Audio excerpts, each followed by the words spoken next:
Hi, and welcome to Screens in Focus podcast, where we share and connect as we spotlight our favorite shows and movies. I'm Diana, and today we're talking about Tales of the Walking Dead, Season 1, Episode 2, entitled Blair, Gina. All right, to catch you up on what is currently happening with Screens in Focus, yes, we are on a break, but dropping periodic episodes with TV and movie recommendations, and this episode on Tales of the Walking Dead, along with a few other things I hope to bring to you. I hate to commit to something that I'm not going to do. So I'm hoping to bring you a movie that was released this summer, a review on that, some recommendations on TV shows and movies that are currently out there. And of course, Cobra Kai, Netflix coming out September 9th. Cannot wait for season 5. So excited. And all of that, hopefully, before we return with The Walking Dead when it premieres October 2nd. I'm feeling pretty bittersweet about that since it is the last leg of season 11. And the end of The Walking Dead. And I don't even want to think about it because I'm sorry, that will just make me so sad. But in case you just aren't aware, maybe you just tune in, you watch The Walking Dead, and you don't really read too much that is out there. I want you to know that big news was announced at Comic-Con in July in San Diego. And the surprise announcement was, Andrew Lincoln and Danai Gurira showed up, who play Rick and Michonne. And they announced that instead of the Rick Grimes movies, there is going to be a 6-episode spinoff with Rick and Michonne to finish their love story. Oh my gosh, it was so exciting to see and hear that because, of course, we've all been wondering, when's that going to happen? When's that going to happen? I'm sorry, but that is what I live for, right? I want to know where Rick is, what's happening, what has kept him away from his family? How is he going to get back to them? Is he a changed man? Scott Gimple did mention how we will see a different Rick Grimes, a red machete Rick Grimes. I'm pretty excited about that, but oh my gosh, how much has he changed? And Michonne, where has her journey taken her? And we don't know where she's at. So anyway, don't want to get off too much on that, but I'm just really excited about it. Also, Isle of the Dead with Negan and Maggie has been renamed to Dead City. And that's probably the first one we're going to get of these spinoffs. Also, that spinoff with Daryl, it's no longer Daryl and Carol. It'll just be Daryl.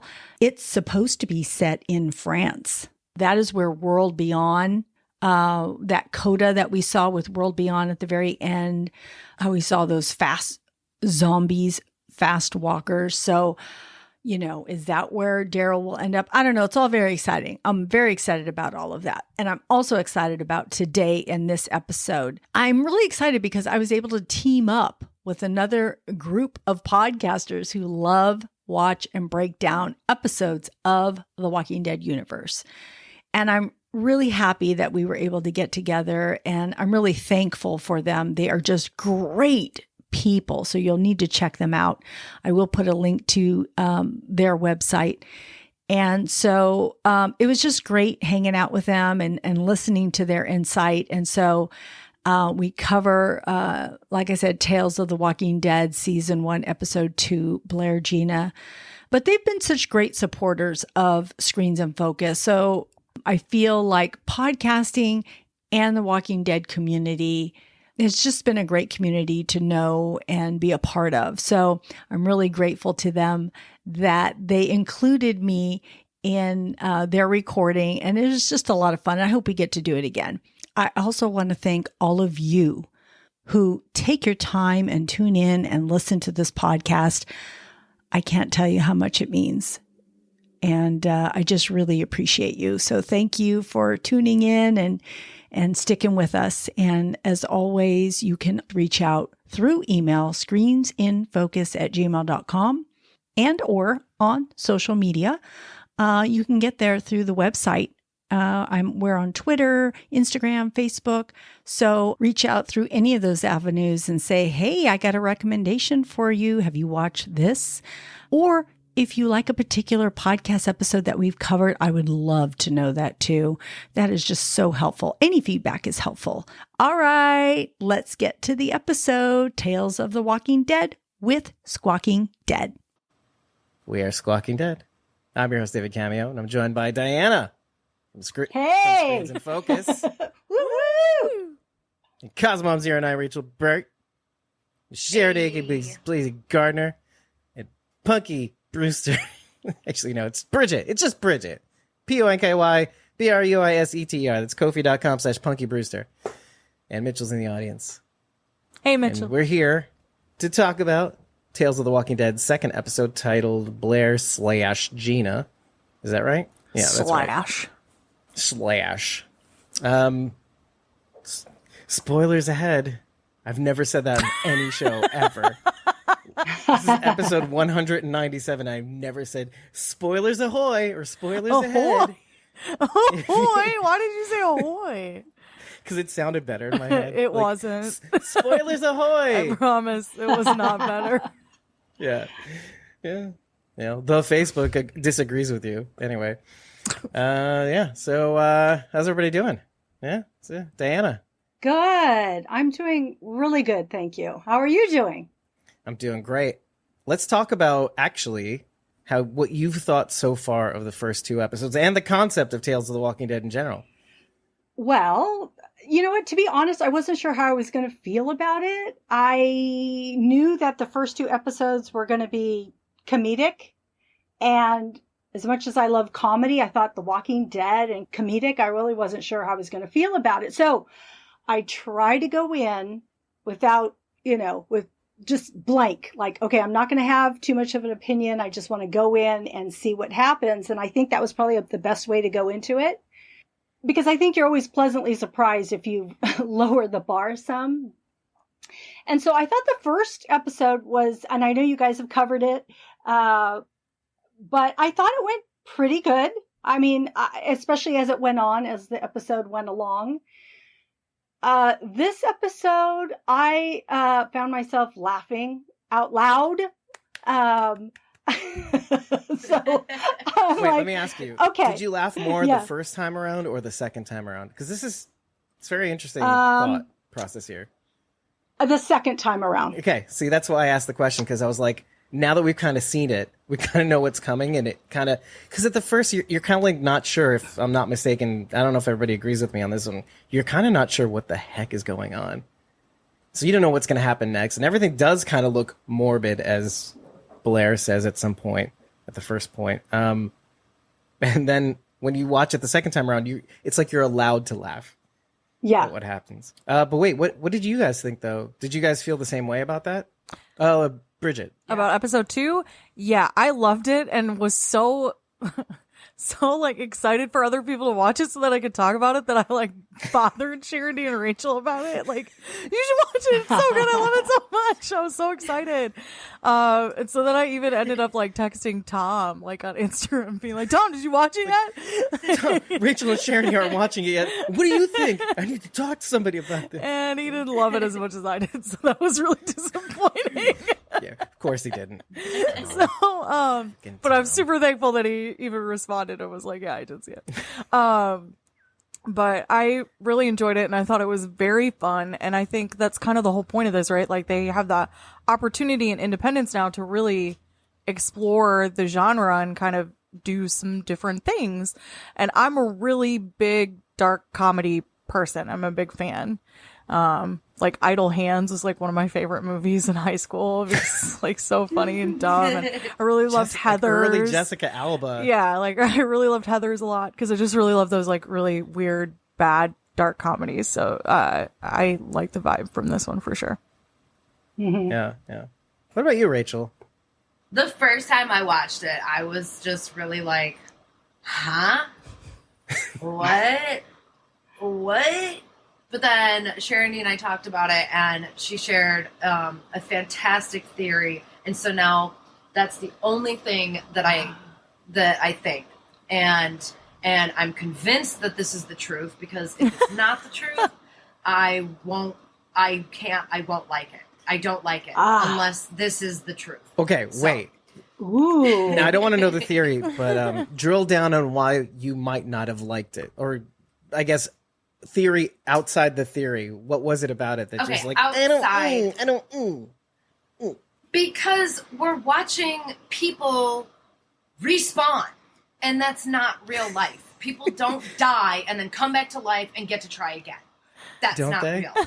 It's not real. No, The Walking They Dead is don't. all about. No, I'm kidding. They don't. No, they don't. I'm sorry. She's but just they mad don't. They 'cause don't Glenn die didn't get to and then try respawn. again.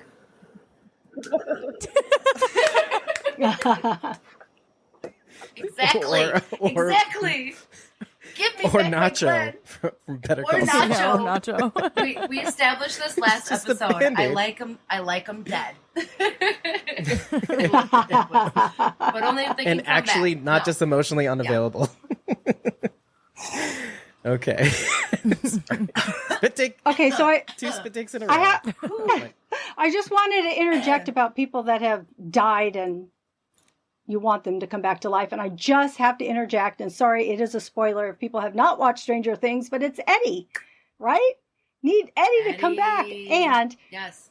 And we had a slight theory about that. If things that happen in the Upside Down somehow can, reverse or, I know we're not talking about that right now. So I just want to put that out there though, right? Right. Because it did happen in the Upside Down, didn't happen in the regular Earth world. So sorry, back to It practically happened to the big boss. It practically happened. Yeah. See, but you know what? You know what's so funny about having? I mean, I'm not going to talk about Stranger Things too much, but what's so funny about what's happened in the last few seasons is that we got to see a whole bunch. Well, we got to see blah blah blah come back, and they released. Didn't they release an image? Stranger Things Twitter account saying Eddie will be back. That was like a. I it think was I like a saw fan that after. promo. Yes, It's a fan. I wasn't promo. sure. it was. I wasn't Yeah. sure about It was that. a fan promo. I saw that too. Okay. I saw that, and I thought, "Ooh, we were right. This could happen." But we forgot completely about Barb. I mean, I know we got to see her Yeah. Poor corpse. Barb. Maybe didn't- she'll come back. Never forgot about Barb. Okay. I think this is like our job. Our job is to remind people. What was his name? Oh my God! In The Walking Dead, Heath. Heath, damn it. Yeah. I'm still waiting for Heath to pop up. You know what? somewhere. You forgot. Yeah. Where is Cindy, Dave? Cindy. Oh, from Oceanside. Where is Cindy. she? It's like Where is Eduardo and Cal and there's another one. Where's Scott? Where's Scott? Scott.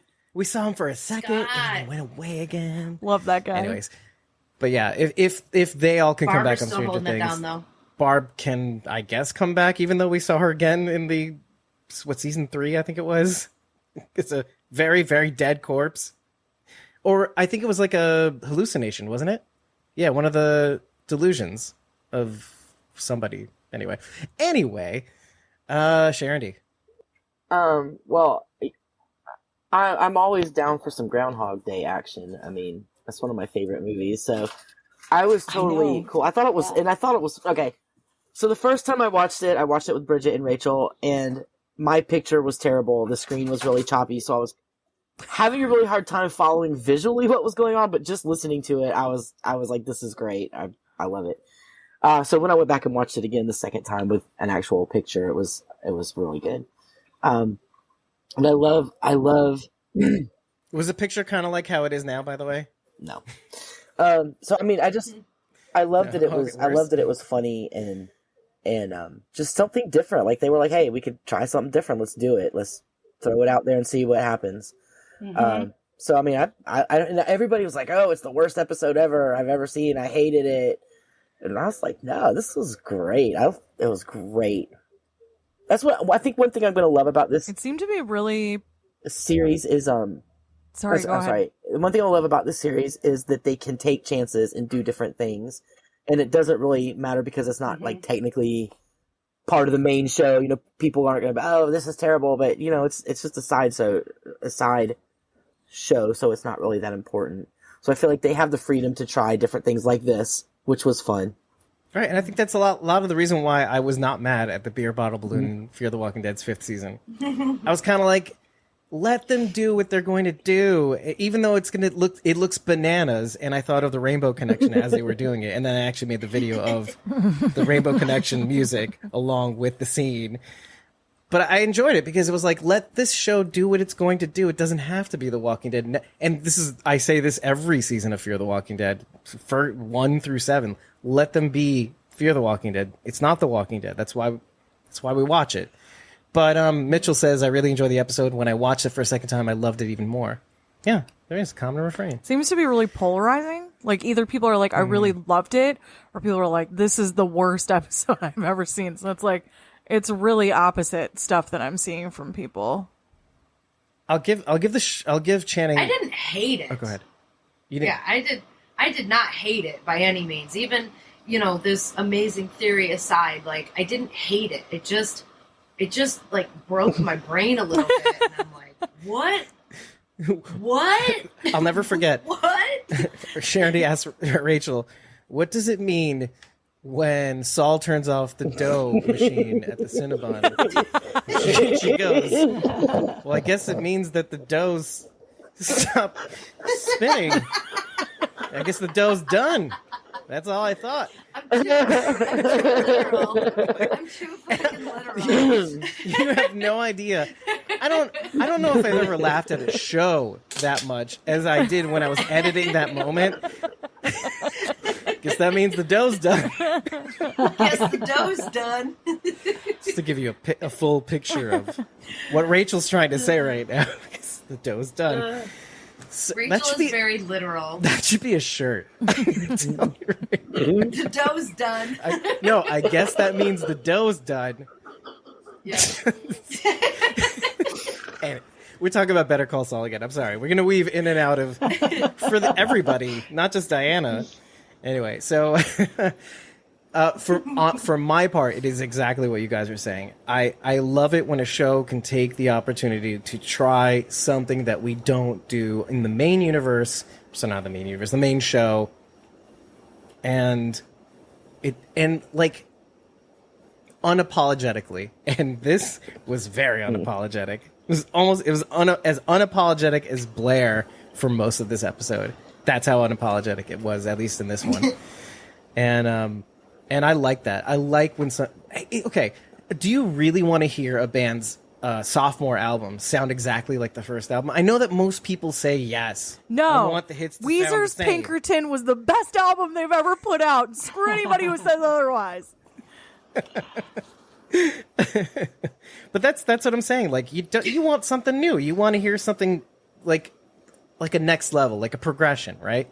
And I think this is part of that. We're filming in digital. We have like these star-studded cast members: Parker Posey, Terry Crews. I mean, freaking A. I mean, that's what I don't know, but that's sort of what my next comment's going to be, and that's though I like the way Channing Powell has laid out the episodes, because it's brilliant. Terry Crews episode, everybody's going to love that. We jar them with the second episode, but then we bring them back to the Alpha episode, the D episode, and then whatever happens thereafter. But like, we're just kind of peak and valleying this so to ease people into it. But my feeling is that no matter what they do to ease audiences, or let's just say flagship TWD audiences into the series, I think ultimately everybody's going to be disappointed for various reasons, but most of the reasons going to be, it's not the TWD I signed up for. Just same complaint as Fear the Walking Dead, even though they don't verbalize it or say otherwise. It's just that how many? Want more TWD. See, but they got more TWD with World Beyond, and they still complained about that too. Mm-hmm. Because that was straight up TWD. That wasn't. I mean, what was the difference? But everybody hated it, or it was boring, or I didn't like it. Or well, it was kind of like the CW's version. What it was they wanted to see Rick in it. Was the whole thing, and since they didn't get to see Rick in the CRM, they fucking hated it. Yeah, right. Like, was it extreme expectations? What's the expression there? Well, like great expectations. right? Like you say, oh, there are hints of Rick throughout this episode, and it's like you don't see a Rick. People are going to revolt. But I think people had legitimate concerns. Like, though we didn't criticize it as much while we were covering it, every now and again we would. TWD World Beyond isn't like the same caliber as The Walking Dead, or isn't the same caliber as even Fear the Walking Dead in its own right. And I speak with people who tried it out and people who are even fair weather fans. And the big thing they didn't like about it was the acting, in a sense, and some of the execution overall. Like, they didn't understand it or didn't want to understand it after a while. It's like, well, that's on them for not payoff. listening to the podcast, because then they would have understood all of it. Yeah, that's what I said. Anyway, I did enjoy in this one that it was the onset of the apocalypse, right? So we get to see what was happening in a different, in different people's lives while we were watching this. So I thought that was really good, because that's what we like to see, is right when it's happening and how people react, and if they're going to rise to the occasion of what is happening. So, and like all of you guys were saying, it's their chance, an opportunity to try something out. So with each one, they can, it's completely different, and people are going to respond differently to each one. And it makes me wonder if they're kind of going to throw all these out, and depending on which one has people cheering, will they take that style or those actors and maybe continue with that? Or I even thought, wouldn't it be cool if all these people somehow collided? Right. Eventually. That is something that we said in the I first, thought the same thing. The last episode. Oh, did you? Yeah.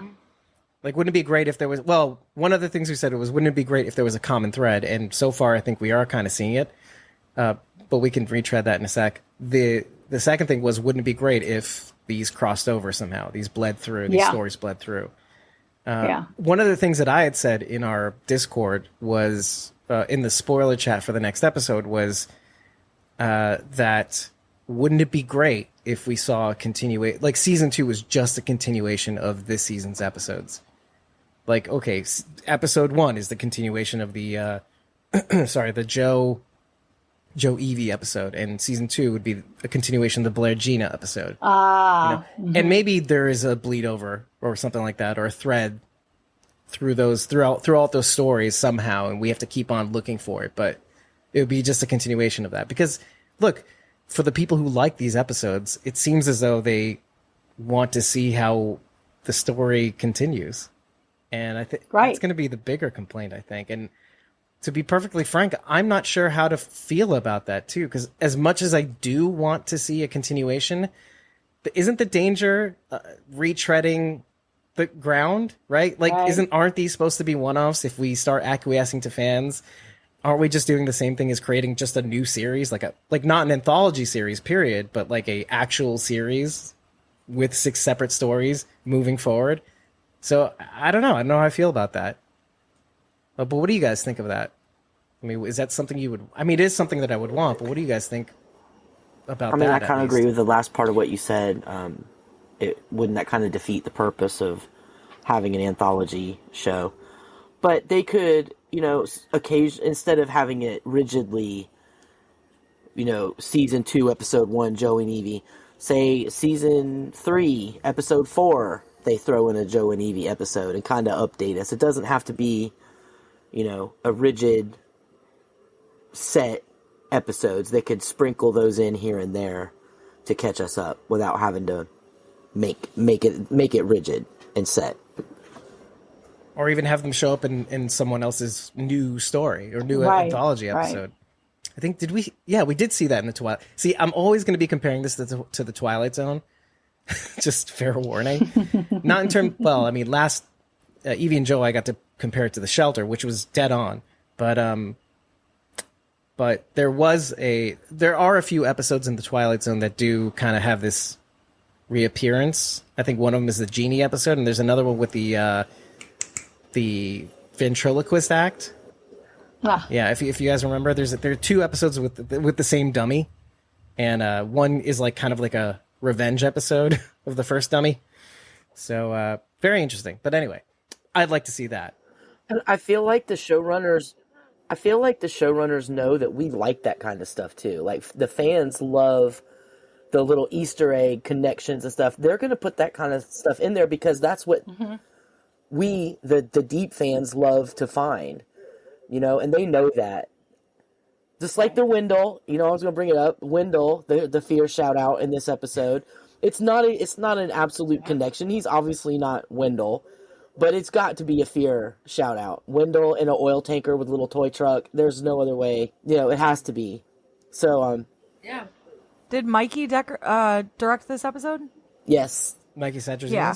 I think so. I think So that yeah, he did. that makes sense to me, right? Yeah. Like, then obviously he would do that. Yeah. Right. Yeah. So why don't we make our way through this episode? The first thing I actually do want to talk about is something that shows up in the beginning and end of the episode, and that is the Folie deux, which is very interesting. She mentioned, so Gina does mention it at the end, like when she's finally like coming to grips with what's happened, and now that they're through the looking glass. But the Folie deux is, and I actually wrote down what was on the screen rather than what was in the NCBI, because I looked it up like in an actual, medical resource. But then I was like, you know what, screw that. Let's just go in canon. Okay, so it is a shared psychotic disorder. Okay. Now, 1.5 to 2.5% of psychiatric hospital admissions are a symptom of Folie deux. This is according to the Wikipedia article from 2010, I guess, that she's reading. But the key thing to kind of talk about here is that there in every case of this, there's a primary partner and a secondary partner. The secondary partner is the one who gets the diagnosis. The primary partner is just a weirdo, sociopathic, narcissistic personality, or usually it's schizophrenic.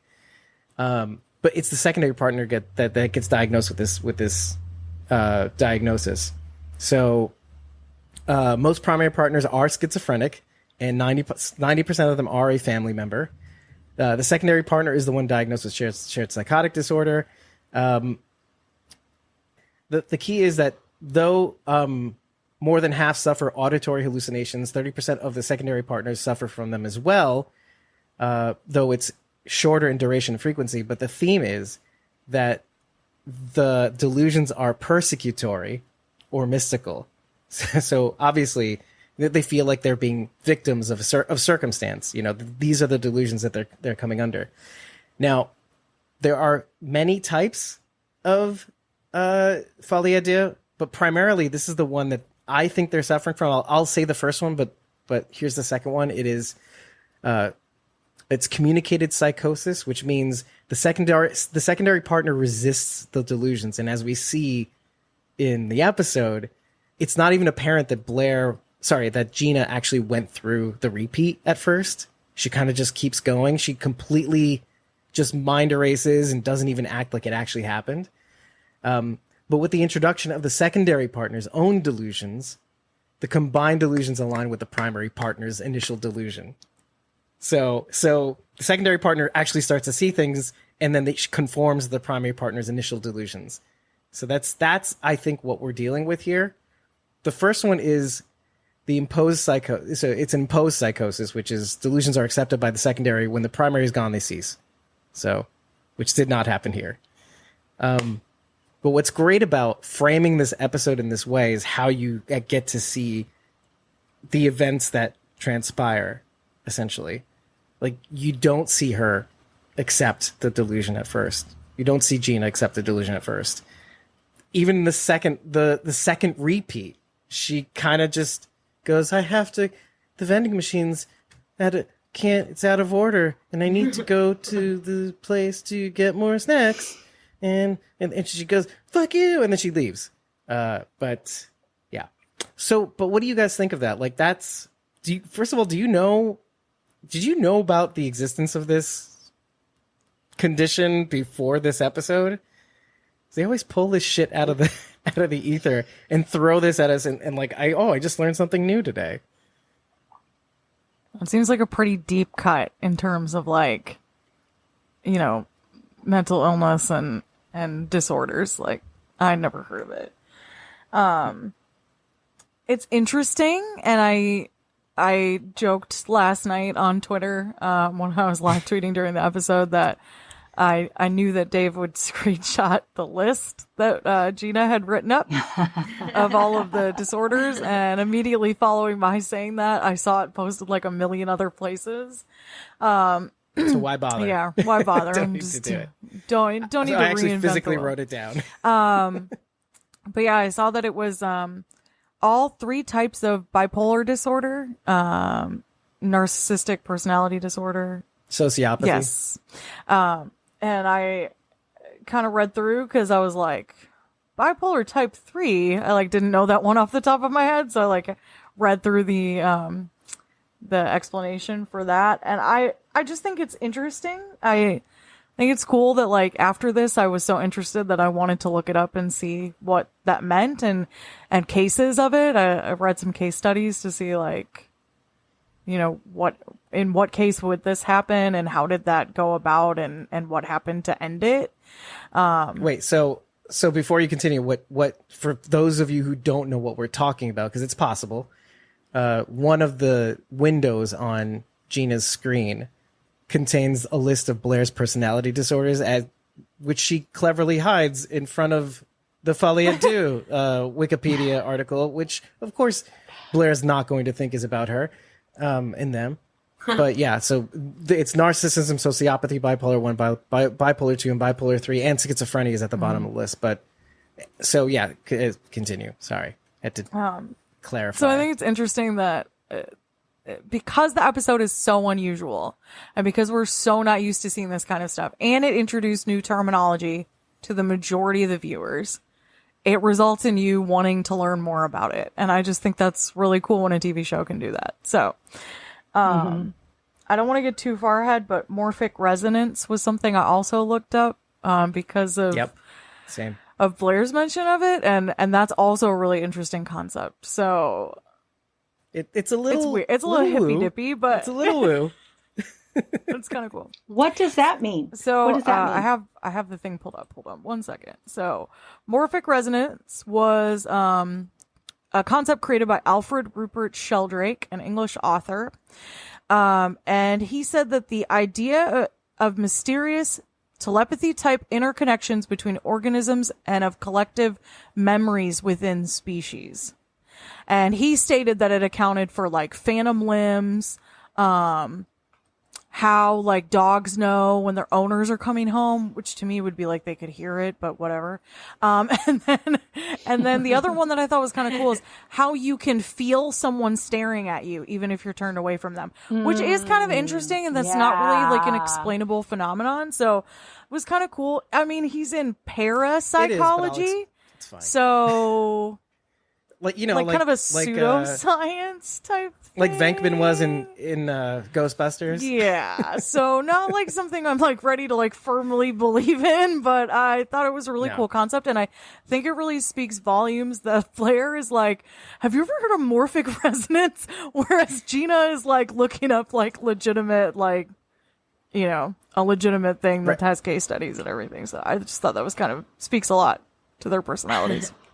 Right. How different they are, actually. But it's not that strange that she brings that up, because in the beginning, in not the first repeat, but just in the beginning, she's reading an article called In Her Phone. It says, it's The Dying Brain by Chase Helzer.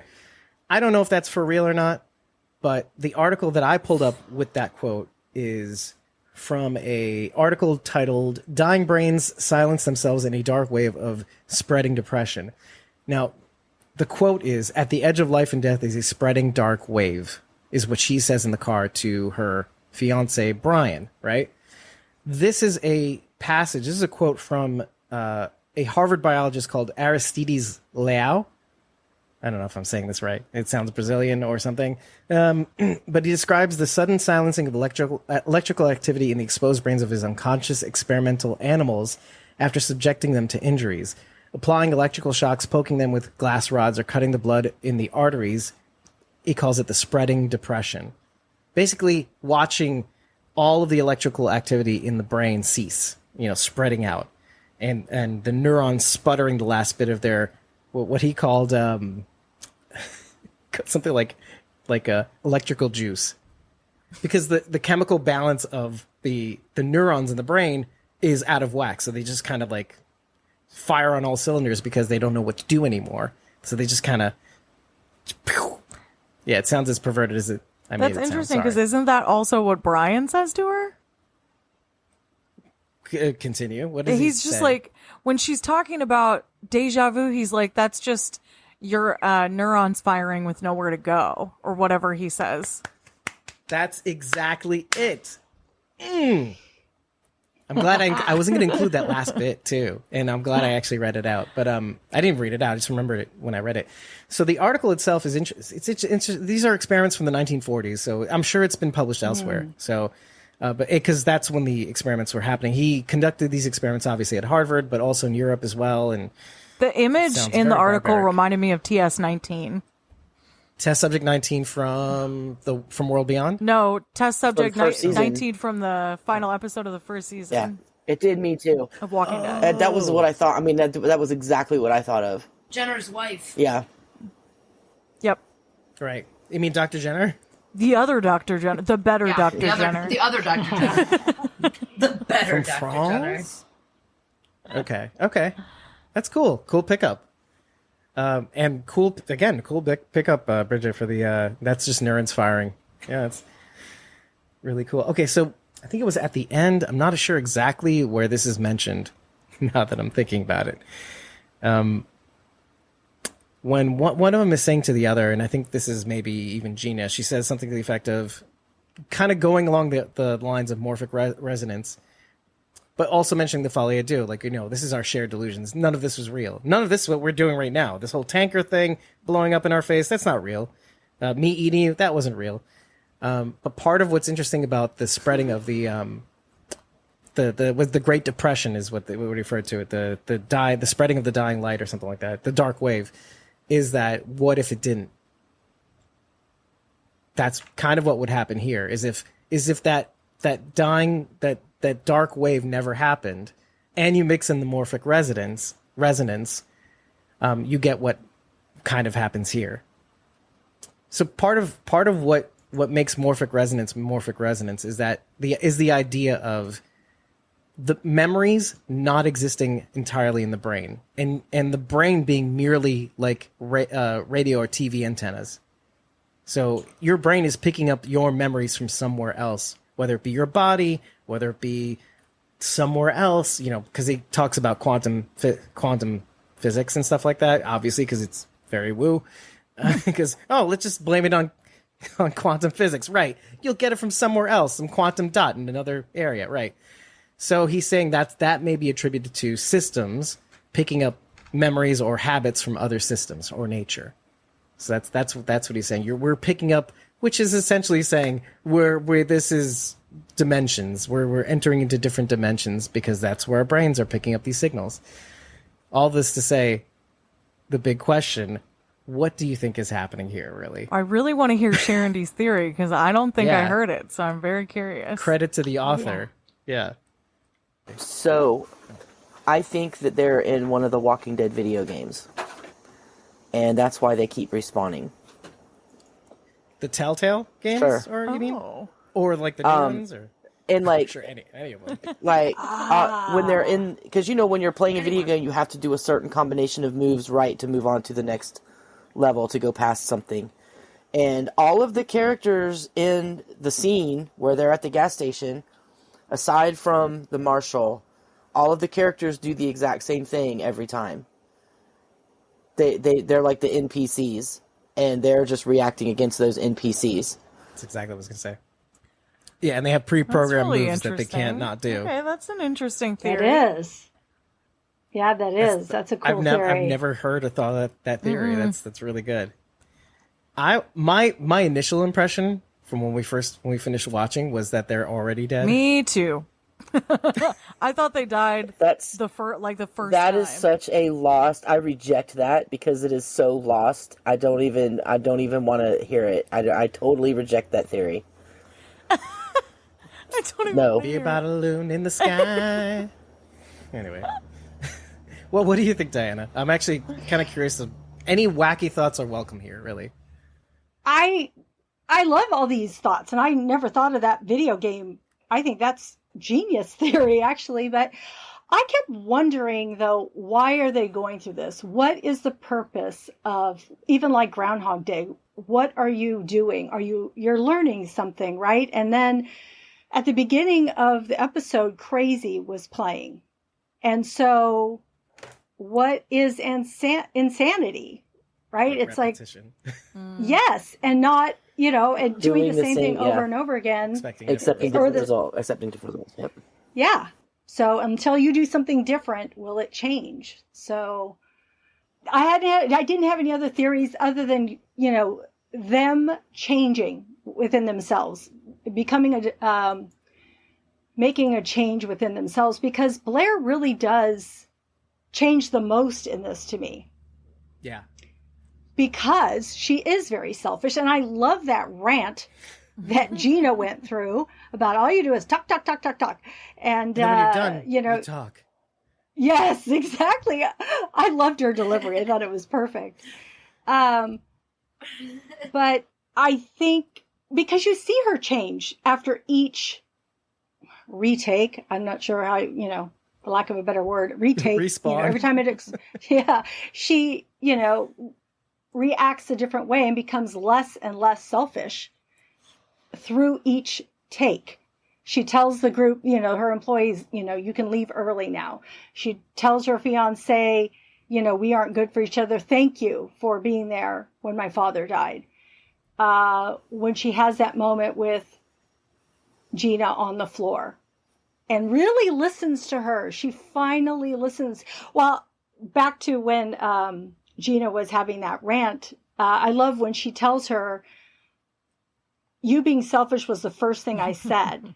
And that's what you're coming back with. You didn't listen to everything else I had to say. And right. I don't know if you guys have ever had a boss who really did know you. But I've been really lucky. Yeah, I was going to say, I've been really lucky to have great, great bosses. But I did have one or two, maybe, in my past who didn't really know me at all after years. So I really liked seeing that change in Blair. And that's why I watch The Walking Dead, really. I love seeing people, have that change in them. Something hits them and they become a different, hopefully a better person. Yeah, like not always. No, not always, because it can go the other direction. Right. Yeah, we always say like the Walking Dead universe allows you to be the person that you were meant to be. Yeah. Which is why I never say better. It's like, right. It's not always that great. But you were going to say something, Sharon, right? I was going to say I loved that she was cleaning out the coffee cups in like the last iteration. She was washing the coffee cup out in the sink. Yes. Yeah. Oh, yeah, I love that too. Yeah. Yeah, I noticed that because she had told her, and stop leaving your dirty cups. And then the next one she was washing it out at the sink before she called her back there. Uh-huh. Yeah. But I also love that it wasn't enough to break the loop for Blair to change. Like Gina had to change as well. Because it wasn't enough that she let Gina go. Like when she realized, we might as well get it over with. It repeats again.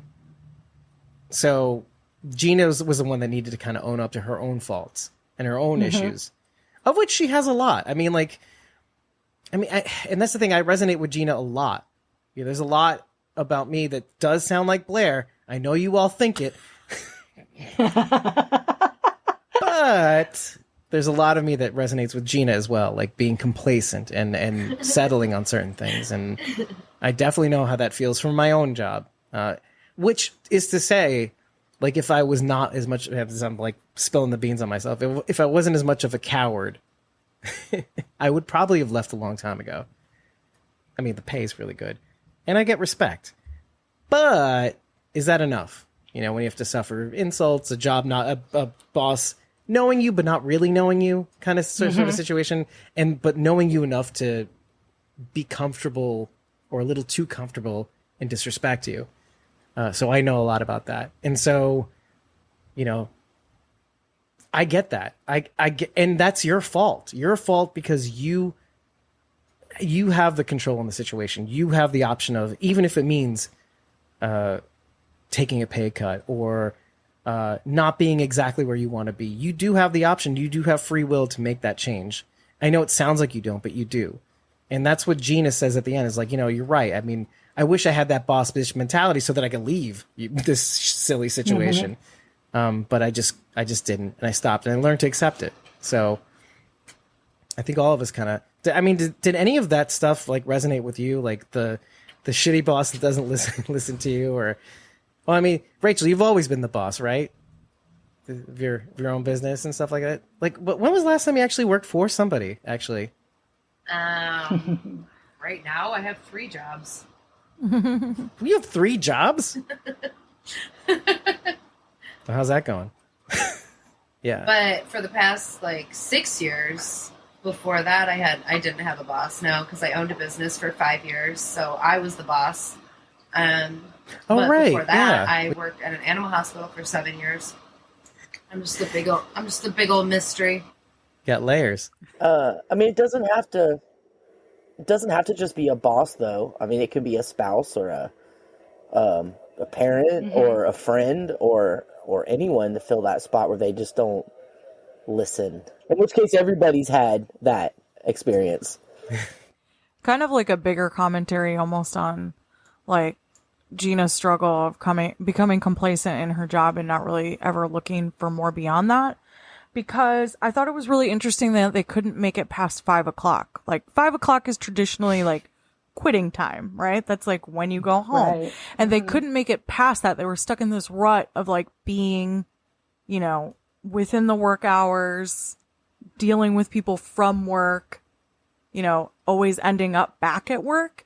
And so I think it really hammered that idea home that like Gina was really complacent and she wasn't happy in her job. And how many of us just work to work because you need the money? And it it's not about what you want or what you enjoy doing or Anymore. Right. And that's like, as someone who's experienced it, like when I say near death, I mean like literally dead and came back. That was one of the things I struggled with most when I was healthy enough to go back to work. I was like crying at work every day and they're like, why are you so upset?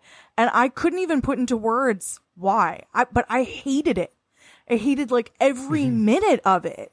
I didn't want to be there. I didn't want to be with the people I was with. Like, even though they were coworkers and like they were friends to a degree, their relationship to me didn't mean anything. And so like suddenly it became like everything just seemed irrelevant. And like work was the most irrelevant thing that I did until I left that job and went and did something that I really enjoy doing. So like, thankfully it got me out of that rut, Kudos but like to you. how many people just live that?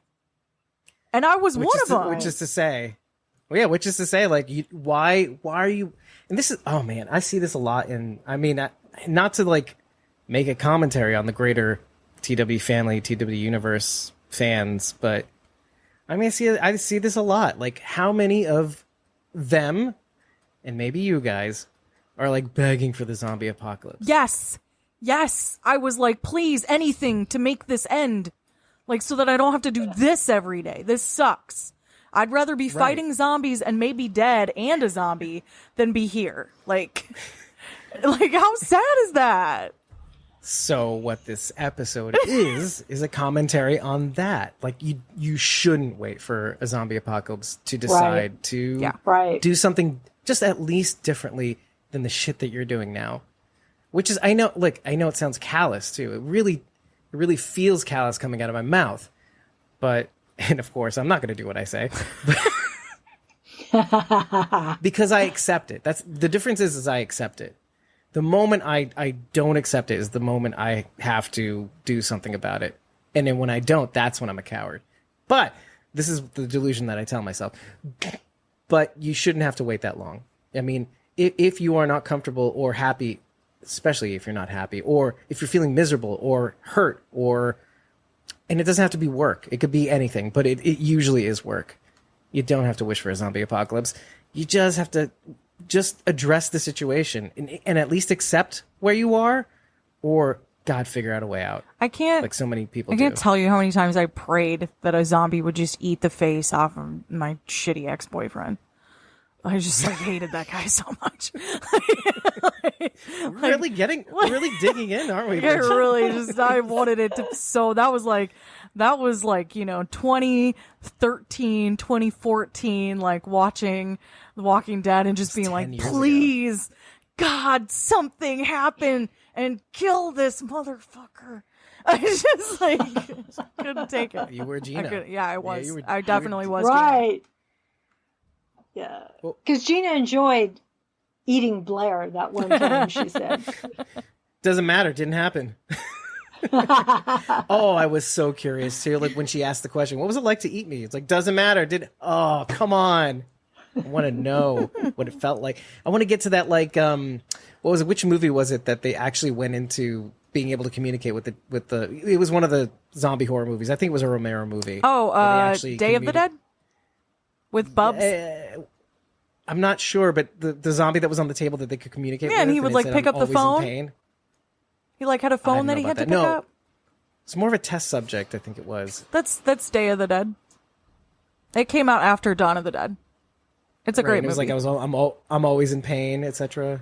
I don't remember. That might be a different okay, then movie maybe then, it's yeah. Return of the Living Dead 3. Okay. Wow. Random. Okay, could be. I really love We'll put old it in the zombie blog movies. afterwards. Anyway, that's the one where the boyfriend and the girlfriend are on a motorcycle, and then they get into a motorcycle accident, and his dad works at the lab or whatever, and so he takes her to the lab and gives her the gas, and then she's in a gas station. I have such a vivid memory of this, and she's like, "I'm so hungry," and she keeps eating snowballs. And that's like not at all what she wants. And then like a guy dies and gets shot or something. Then she's like in the back and she's like, no. And she's like eating his brains because she's so upset about it. It's awesome. Oh my God. It's a great movie. Oh my god. Oh my God. I think that might have been it. It's like because- one of my top 5 zombie movies. It's excellent. Wow. Because what I'm going to have to check that out. I think that's what it was, because like the number 2, the first thing that she says while she's strapped down in the chair as a zombie, she says, I'm constantly hungry and I'm constantly in pain, but I'm also constantly hungry. Yeah, I think it's Return of the Living Dead 3 then that you're talking about. Yeah, that could be. Okay, well, noted. I'm gonna find that scene because I remember seeing it in an essay too. Oh, it's Anyway. a great movie. I love it. But where do you guys want to go next? Can I mention something that I thought was really cool? Yeah. So Blair and Brian, which by the way, Brian was played by Matt Medrano. Medrano. And he was like insanely active on Twitter during the episode. It was awesome. Prior to the episode too. He's like really all in on this. Where do we know him from? Because I'm like remembering him from somewhere. and He I looked just super can't familiar to recall. me, and I didn't bother to look up his acting credits, which I really should have. But he responded to something I had asked him last night, and then he was responding to like responded to Mitchell last night. He was responding to a lot of people, so that was really cool. And he kept referring to Blair as a Karen, which was just hysterical to me. While he was live. I loved that. I love that. So Brian and Blair are headed to Jekyll Island. And Jekyll I know Island what you're gonna say. is the real life shooting location for Oceanside, which was kind of cool. That's right. And a bunch of other things, but mostly that, yeah. I remember some of the background actors always taking pictures of their the night shoots at Jekyll Island, like throughout season 10 and beyond.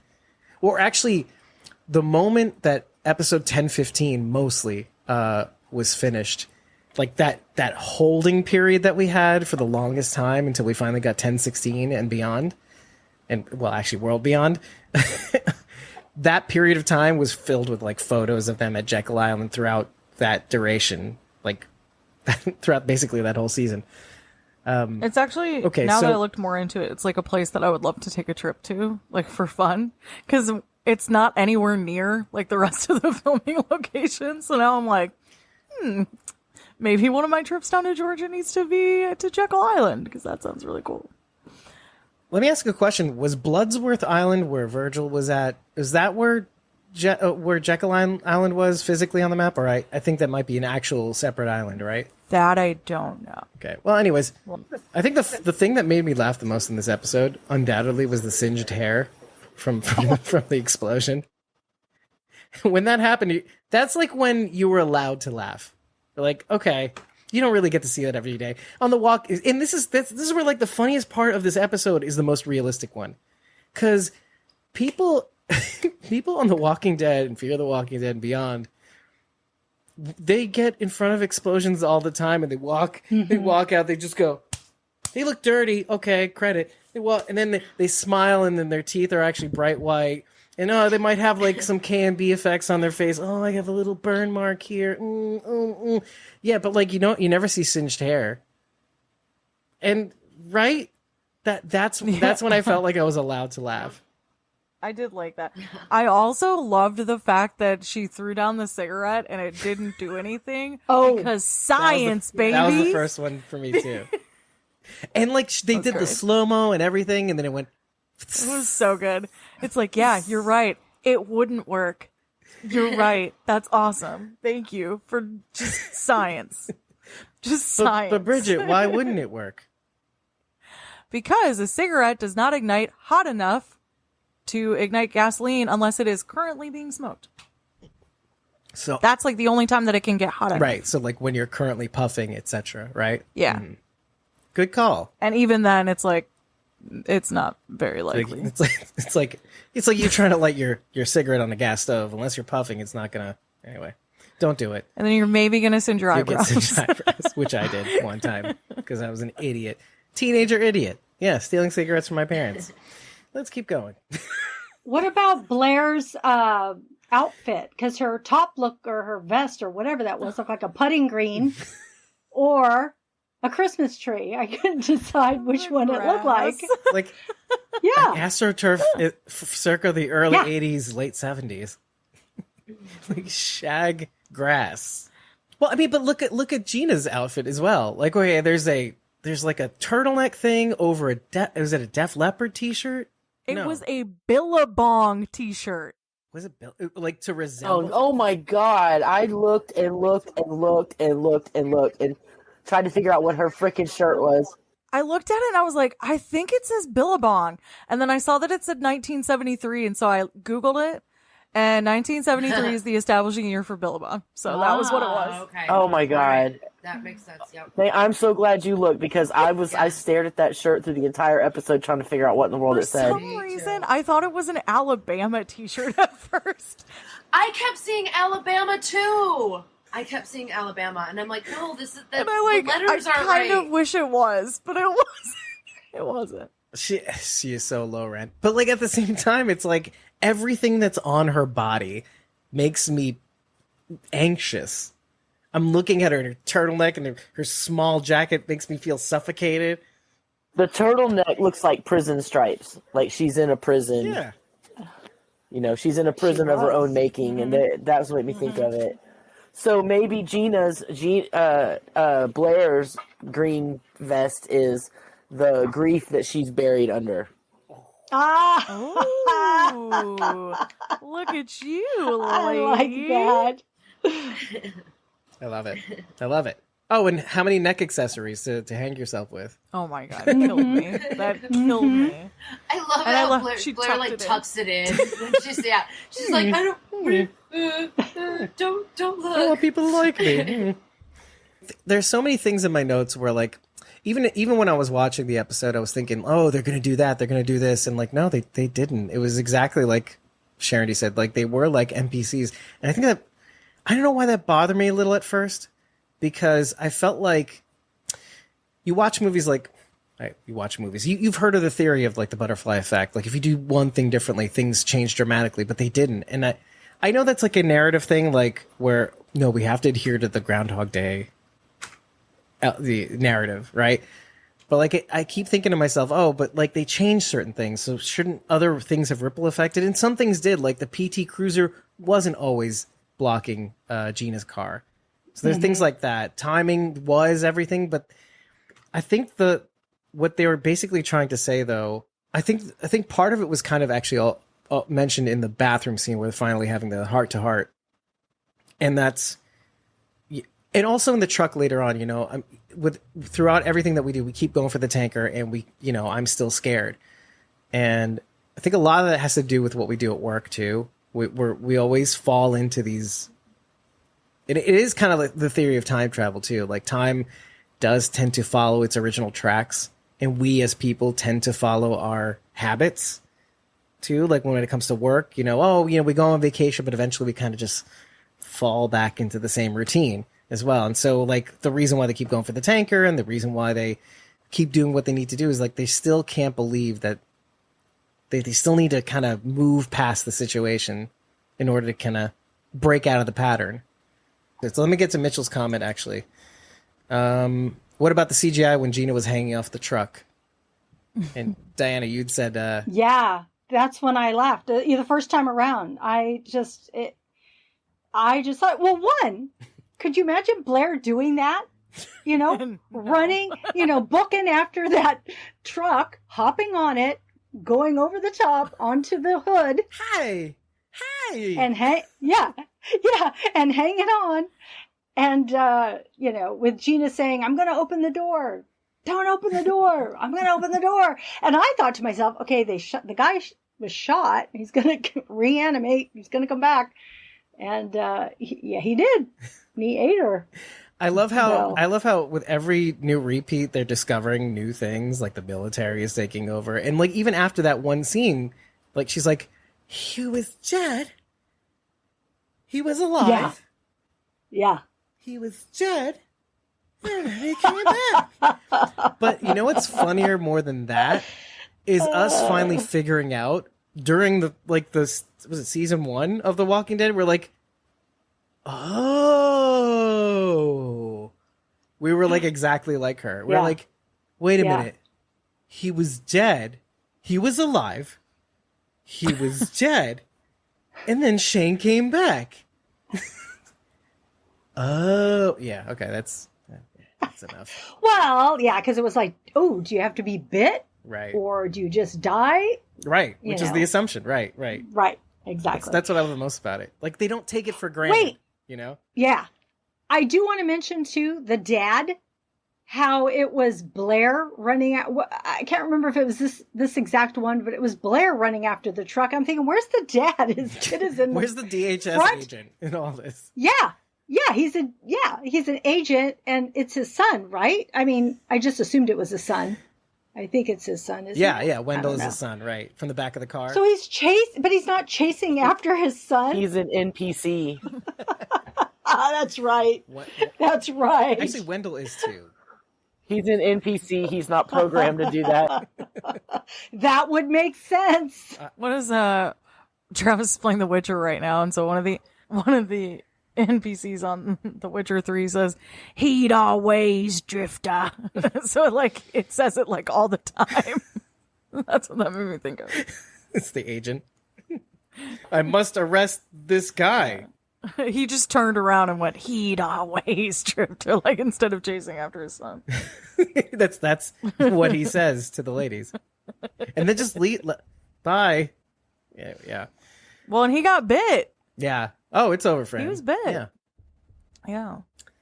Oh, you were gonna say something, Bridget.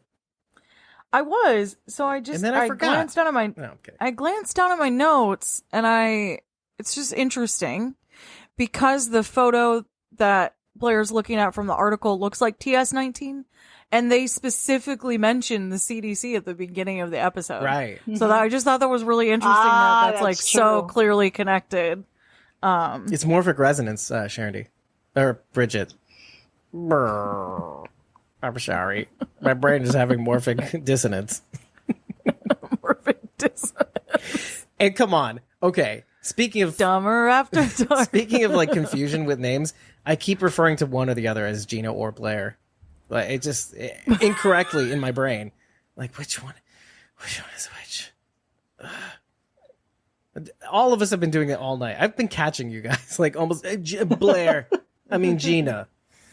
I do like the little touch at the end where she takes a picture of the singed hair. For Jasmine. Who's Jasmine? The coworker who hated Blair's hair. Okay. Nice Okay. none of this is real.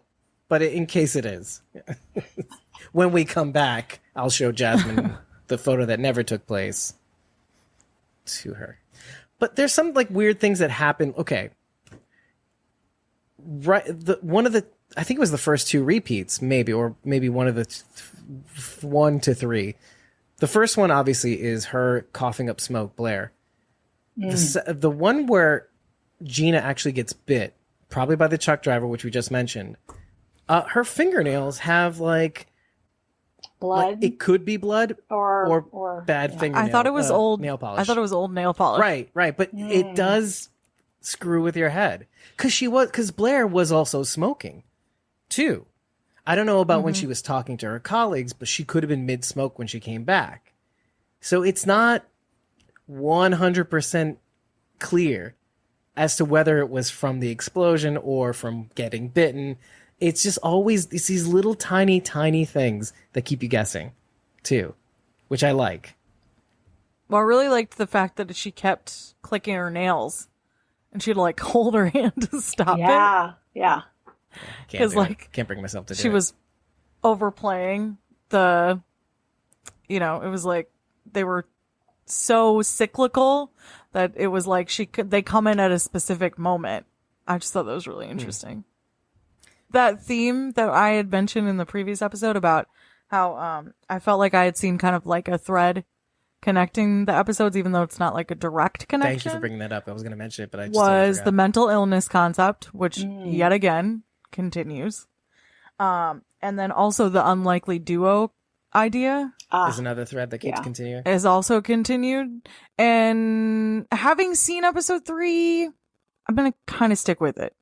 I feel like it continues beyond that. So it's not as clear. But Joel, one of the agents at Circle of Trust, is played by Kevin L. Johnson, who apparently is a huge Walking Dead fan. He is. Oh, cool. He was on Ozark too, and was very excited. Yeah, he was on Ozark to join the Walking Dead universe. So that was really cool. And I did write down that I thought it was interesting that Blair's dad died of lung cancer, but she does continue to smoke, which is kind of a really clear form of self-sabotage. So that ties into her having personality disorders. And then I was heartbroken by her line after the explosion. Oh. Do you think we're dead? Yeah. Because I really wanted to see my dad. That like, I might start crying. Actually. My dad passed, and so that was like, that really hit like hard. I was like, oh my God, like one line, and I just know so much about her in that moment. It's just, I just whatever people want to say about this episode, they can say about it. But I will say the dialogue has been excellent in both episodes. It's been incredibly well written, and it's very clear to me that they spent a lot of time with these scripts. Yeah, that moment that you're talking about, by the way, with the I really wanted to see him again. I wish they would have stayed on that moment rather than Gina just going in. Nope, we're not. It's just a shared delusion. Nope. Let's just cut this emotional moment off at the knees. Because it was like on the second watch, you actually do kind of hear it and actually absorb it a little bit better because you've watched the episode already, and you're like, oh, I missed this sort of the emotion. I missed this beat the first time around. And then Gina chimes in, nope, don't be it's a folie deux, okay? Idiot. I think you have a personality disorder and you gave it to me. No, she's the one with the personality disorder. Well, never mind. Anyway, but do you think that's a thing? I actually kind of like think that's a real thing. Like I don't know about to the degree of, oh man, I'm starting to air out my dirty laundry. But to the degree that it happens in this episode, but I do often find that after a while, some people do take on the personality traits of their bosses. You know, where they either they get theirs, or it's like, or being short with people like their boss does to underlings or their coworkers. Or this is something that I saw at a customer of ours, and it was that they would take on the personality traits of the ones that were in charge of them. Like you'd meet them at first, they first get hired, they're very sweet, and all of a sudden they have the same kind of pass the buck mentality that their bosses have because they're expected results, that sort of thing. And it's just so weird to see across the board too. So, I mean, but have you guys seen anything to that degree? I mean, it's in school administration too, right? Like I mean, I guess, like, this is where I guess to a degree, like, okay, I think about, if you're kind of an empathic person in any way, then, you'll maybe pick up accents easier depending on where you live. And, those kind of things like can definitely be taken on just from spending time together. So I could see that in a way. Now is some of that learned behavior versus like necessarily mental illness? Yeah. Like, sure. Right. Right. And Sharon D is in chat, by the way, and she said something really interesting. She said, circle of trust. They had to loop until they trusted themselves. Which is, so that's good. like, sums it up perfectly. Yeah. Or trusted each other, right? Mitchell says the roadblock on the highway is the same one in Rick's group was stuck in season 2. Mm-hmm. I saw that last night on Twitter, and I thought that was really cool. It's the same, like, curved road. Right. So that was really cool. Yeah, I thought I recognized that, like, that overpass sort of situation. Mm-hmm. I wonder if it had any effect on. Well, I guess it wouldn't because, right, this is just at the onset of the apocalypse, so it wouldn't have any effect on canon Walking Dead. It's not like until you actually sit down and think about it that it actually kind of like, oh, it doesn't have any connection to season 1 of The Walking Dead beyond. Someone had stated online that they thought that there was a burnt up oil rig somewhere in the first season, and I'm going to just have to watch for it the next time to see if that's true or not. Okay. So I thought that was kind of an interesting idea. I meant more like in influencing events that happened in season 1. Do you know what I mean? Like direct events. Yeah, no. Right. But that could be. It's too far out. That could be, and that would be a really cool Easter egg. Yeah. Yeah. Well, but it does kind of tie in with what we said last week about, last episode that we covered about there being like there's like little connection points in each episode so far. And that is true. We have seen little pieces that have connected it to one of the other franchise shows. Right. Could I mean, this is going to sound really stupid, but could the gas station have been the same gas station where Rick encounters like the teddy bear girl walker? Right. I don't know. I'd have to rewatch. I think everything again. I feel. I think I'm not gonna say in real life. I think that may be the same location that they filmed that scene, if I'm not mistaken. I mean, actually, it might not be because I think if I remember right, I posted in our Instagram / TikTok reels that location was in an entirely different city in Georgia, not necessarily where they were filming in Sonoy, let's say. Sharon D says, because she's not with us right now because of technical issues, just for the audience to know why she suddenly disappeared. She says, but I'm beginning to, this is like classic Squawking Dead where like Sharon D's vociferously typing in the chat. But I'm beginning to think the theme of this season is the perception of reality. In Evie and Joe, it's the perception of who we think people are. Like Joe thinks Sandra is what he needs or is what will save him based on their pre-apocalypse online relationship. Parentheses, which is a whole different area of perception. And Evie is worried about how she was perceived by her ex-husband, even though it didn't really matter anymore, and she's not the same person. In Gina / Blair, it's maybe the perception of time and how we see it versus how it may exist, how it may exist. Parentheses, alternate universe / timelines, etc. And in D, it's blank, blank, blank, blank, blank, blank, blank, blank, blank, blank. That's for later. I really like that idea. I do like it though, Sharon D. I really like that. I'm excited to see if that withholds throughout the rest. Yeah, of the episodes. That's pretty cool. We're gonna undoubtedly tear the next episode apart because obviously it connects directly with The Walking Dead. And I just, without saying anything more, it's frustrating for podcasters. That's what I think. It's going to be frustrating for podcasters to come to grips with, but it is a good story. it is a good story on its own without having to think of any of those tie-ins. And that's the most I will say. I think. Okay. Mitchell says, I also found it funny that Blair just lifted her hair and accepted her death. Oh, yeah. Yeah. Well, because I think she figured, I thought of myself, and here, I'm going to break the loop now. Like, the most unselfish thing that she could think of is, I'm going to break the loop so that Gina can get to her nieces and nephews, I think it was, and her brother. Nieces. Right. Her nieces. And I think that's what she was thinking at the time. She's like, I'm going to let her go. Like, do exactly what she said I wasn't going to do. Charity says, did you notice the minute hand? It was bent at the end. It's like they're bending time. I did not. Did you guys? I did not see that. On the clock in the That's office? an awesome catch. I didn't. Rachel did. She's nodding her head. Sharon and I just rewatched it together before we got on here, and I noticed it. yeah, and we both noticed it. Yeah, and I was like, "That's weird." And like, so When was it that you saw which way that? do we look at it? I couldn't tell you the minutes in the episode, but it was Gina is sitting at the reception desk, and you can see the clock behind her at some point, and the minute hand is cocked at the end, and so it's like goes this way, but then bends up.